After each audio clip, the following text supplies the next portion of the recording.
Hello दोस्तों, आज हम फिर यूपीपीसीएस का क्वेश्चन कुछ लेके आए हैं जो 2023 के हैं। सभी जितने अभी पढ़ा रहे हैं सभी का यूपीपीसीएस 2023 के सभी क्वेश्चन है जो इसके बाद 22 के भी लाएंगे। अभी 2023 की चल रही है। जैसे अब देखिए क्वेश्चन, निम्नलिखित में से कौन महिला स्वतंत्रता सेनानी भारत छोड़ो आंदोलन से संबंधित नहीं है।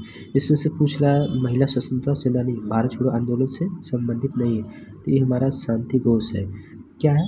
शांति घोष जो है, ये जो शांति घोष है ये महिला स्वतंत्रता सेनानी से नहीं थे। निम्नलिखित में से कौन सा बंदरगाह देश सही सम्मिलित नहीं है। इसमें से पूछ रहा कि कौन सा देश सम्मिलित नहीं है। जो मॉन्टेविडियो उरुग्वे ये सही सम्मिलित है। टाटा डेमन नीदरलैंड ये भी सही सम्मिलित है। इगारका चीन ये सही सम्मिलित नहीं है। तो इगारका कहाँ का? रूस का है। ये कहाँ का है? ये रूस का है। ये कहाँ से? ये बंदरगाह रूस से, इगारका जो है रूस से संबंधित है। इसके बाद ये क्वेश्चन देखते हैं, निम्नलिखित में से कौन सा झील देश सही सम्मिलित नहीं। ये झील देश सही सम्मिलित नहीं है। ओनेगा कनाडा जो ये हमारा सम्मिलित नहीं है। बैकाल रूस ये भी सही है। ये वेनेजुएला भी इससे सही सम्मिलित है। मिसांगन संयुक्त राज्य अमेरिका से। ओनेगा, ये जो ओनेगा है आपका, ये भी कहाँ से?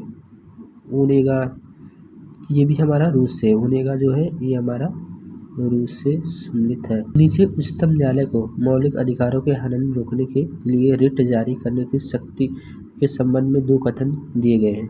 अब इसमें से पूछा कि कौन सा सही उत्तर, इसे चयन कीजिए।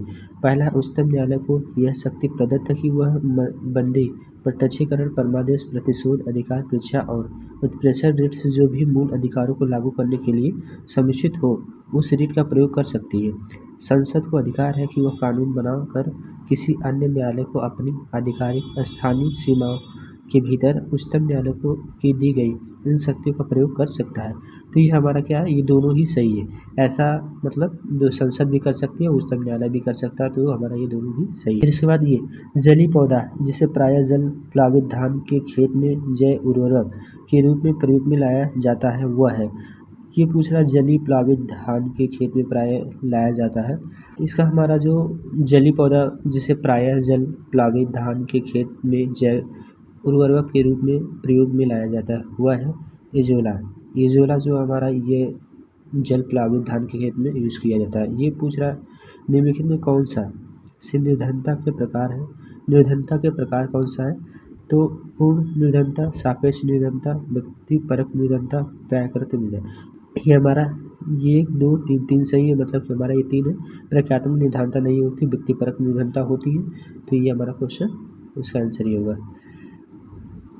फिर इसके बाद ये देखिए, निम्नलिखित में से कौन सा तत्व नोबल गैस नहीं है। राडोन, आर्गन, क्रिप्टन ये सब हमारा नोबल गैस है। ये एक्टिनियम जो है, एक्टिनियम नोबल गैस नहीं है। नोबल गैस आप इसे रिलेट कर सकते हैं जैसे महान गैस, ऐतिहासिक रूप से अक्रिय गैसें भी कभी कभी इरोजेंस के रूप में संदर्भित समान गुणों वाले रासायनिक तत्वों का एक और बनाती है। मानव परिस्थितियों में वे सभी गंधहीन, रंगहीन, मोनोएटॉमिक गैसें हैं जिनमें बहुत कम रासायनिक प्रतिक्रिया होती है। Helium, neon, argon, krypton, krypton और रेडियोधर्मी रेडान स्वाभाविक रूप से होने वाली 6 महान गैसें, ये जो हमारे क्या आती है? रंगीन गंधहीन होती है। निम्नलिखित में से कौन सा हार्मोन अग्नाशय के लैंगर हैस के आइलेट की बीटा सेल द्वारा स्रावित होता है। इसमें से पूछ रहा कौन सा जो हार्मोन है अग्नाशय के लैंगर से आइलेट की बीटा से सेल से द्वारा स्रावित होता है। इंसुलिन होता है। ये क्या होता है?